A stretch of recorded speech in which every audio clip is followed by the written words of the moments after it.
இந்த தீர்ப்பு வழங்கப்பட்டு விட்டது. சிபிஐ விசாரிக்க வேண்டும் என்று நீதிபதிகள் தீர்ப்பை சொல்லி விடுகிறார்கள்.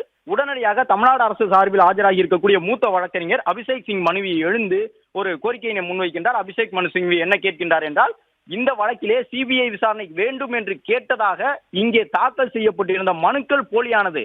யாருடைய பெயரில் தாக்கல் செய்யப்பட்டிருந்ததோ அவர்களே இங்கே வந்து, நாங்கள் அனுமதித்து இந்த மனுக்கள் தாக்கல் செய்யப்படவில்லை, எங்களுடைய பெயரிலே போலியாக மனுவை தாக்கல் செய்து விட்டார்கள் என்று சொல்லி இருக்கின்றார்கள். அப்படி இருக்கும் பொழுது சிபிஐ விசாரணைக்கு கொடுப்பது உகந்ததாக இருக்குமா என்ற ஒரு வேண்டுகோளை அபிஷேக் சிங் எழுந்து முன்வைக்கின்றார். ஆனால் நீதிபதிகள் என்ன சொல்லுகின்றார்கள் என்றால், அது தொடர்பாக நாங்கள் தனியாக விசாரணை மேற்கொள்கின்றோம்.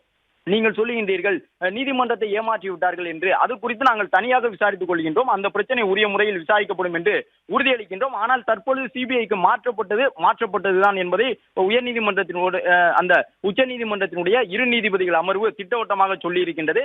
ஏனென்றால் இந்த வழக்கை பொறுத்தவரை தமிழக வெற்றி கழகம் தாக்கல் செய்திருந்த மனுதான் ஒரு முதன்மையான மனு. எப்பொழுதுமே ஒரு வழக்கிலே தீர்ப்பு வழங்கும் பொழுது ஒரு முதன்மை மனு எதுவோ அதை அந்த மனுதாரர்கள் சொல்லியிருக்கக்கூடிய குற்றச்சாட்டுகளை முன்வைத்து தான் தீர்ப்பை பிறப்பிப்பார்கள். அந்த முதன்மை மனுவிற்கு வலு சேர்க்கக்கூடிய வகையிலே வாதத்தை முன்வைப்பதற்காகத்தான் சில ஆதரவு மனுக்களை மற்றவர்கள் தாக்கல் செய்வார்கள். அந்த அடிப்படையில் தான் 4 மனுக்கள் வரை தாக்கல் செய்யப்பட்டிருந்தாலும் அவர்கள் அந்த மனுவை நாங்கள் தாக்கல் செய்யவில்லை என்று கூறியிருந்தாலும் கூட முதன்மை மனுவான தமிழக வெற்றி கழகத்தினுடைய மனுவில் மனுதாரர்கள் கேட்டிருந்த நிவாரணத்தை தற்பொழுது உச்ச நீதிமன்றத்தினுடைய இரு நீதிபதிகள் அமர்வு வழங்கியிருக்கின்றது. விஜய் நடத்திய இந்த தேர்தல் பரப்புரை கூட்டத்திலே கரூரிலே கூட்ட நெரிசல் ஏற்பட்டதற்கு பின்னணியிலே அரசியல் காரணங்கள் இருந்ததா? விஜய் பேசும் பொழுது ஒரு குறிப்பிட்ட அரசியல் கட்சியினுடைய நிர்வாகி தொடர்பாக பேசிய பொழுதுதான் அங்கே கலவரம் ஏற்பட்டதாக மனுதாரர்கள் சொல்லி இருக்கின்றார்கள். திடீரென்று 30-40 ஆம்புலன்ஸ்கள் கூட்டத்திற்குள் வந்ததாக மனுதாரர்களான தமிழக வெற்றி கழகத்தினுடைய வழக்கறிஞர்கள் வாதத்தை முன்வைத்திருக்கின்றார்கள். வந்த ஆம்புலன்ஸ்களிலே முன்னாள் அமைச்சர் செந்தில் பாலாஜியினுடைய படம் எப்படி ஒட்டப்பட்டிருந்தது என்ற கேள்வியினை எழுப்பியிருந்தார்கள்.